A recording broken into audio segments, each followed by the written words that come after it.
Bismillah, assalamualaikum Ustaz. Ustaz, Ana mau safar Ustaz ya. Kira-kira ada dalilnya nggak ya kalau kita tuh puasa apa enggak ya? Nanti gimana Ustaz? Udah Anda gimana Ustaz? Sekolah Ustaz. Alhamdulillahi Rabbil Alamin. Oke guys, jadi pertanyaan antum tadi adalah ketika kita sedang safar atau mudik, maka baiknya ketika di Ramadan itu kita tetap puasa ketika safar, atau sebaiknya kita berbuka, artinya tidak berpuasa ketika kita mudik atau safar. Maka jawabannya di sini ada khilaf, ada perselisihan di antara para ulama. Di antara mereka ada yang mengatakan sebaiknya tetap puasa, begitu. Kemudian di ulama yang lain mengatakan sebaiknya tidak berpuasa karena itu rukhsah. Kita tinjau nih dalil-dalilnya, kemudian kita simpulkan menurut pemahaman kita berdasarkan kaidah usul.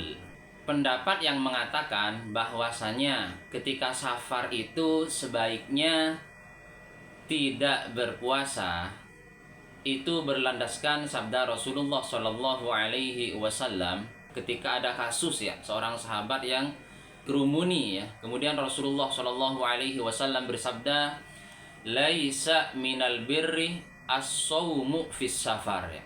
Bukan sebuah kebaikan ya berpuasa di kala safar.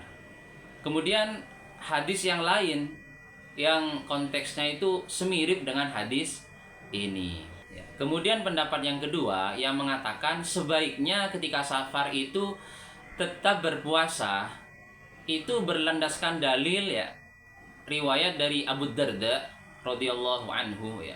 Beliau berkata, laqad ra'aituna fi ba'di asfarina wa ma fil qaumi shaimun illa Rasulullah sallallahu alaihi wasallam wa Abdullah ibnu Rawahah. Hadis barusan itu landasan sebuah pendapat hukum bahwasanya ketika safar itu sebaiknya kita tetap berpuasa karena Rasulullah di konteks hadis tersebut beliau berpuasa ya kendati pun dalam keadaan safar. Tapi begini guys, kita pakai kaidah usul fiqh yaitu ikhtilaful hal, kemudian kita gabungkan kedua pendapat yang khilaf tadi, kemudian kita simpulkan dengan sebuah hukum. Maka kesimpulan pendapat kita guys ya mengatakan jika kita ketika mudik atau safar dalam perjalanan kita itu tidak ada masyaqqah, tidak ada rasa lelah, capek, kesulitan dan lain sebagainya, maka jika tidak ada itu sebaiknya kita tetap puasa. Namun jika keadaan berbeda, ketika kita mudik atau safar, kita mendapatkan masyaqqah atau kesulitan, rasa capek, letih, lesu dan lain sebagainya, maka sebaiknya kita tidak berpuasa. Ini adalah pendapat kita guys ya, yang kita gabungkan di antara dua pendapat yang khilaf tadi. Kita bangun di atas sebuah kaidah usul ikhtilaful hal. Wallahu a'lam. Begitu guys ya. Masya Allah Ustaz. Syukur Ustaz ya. Jazakallahu khair.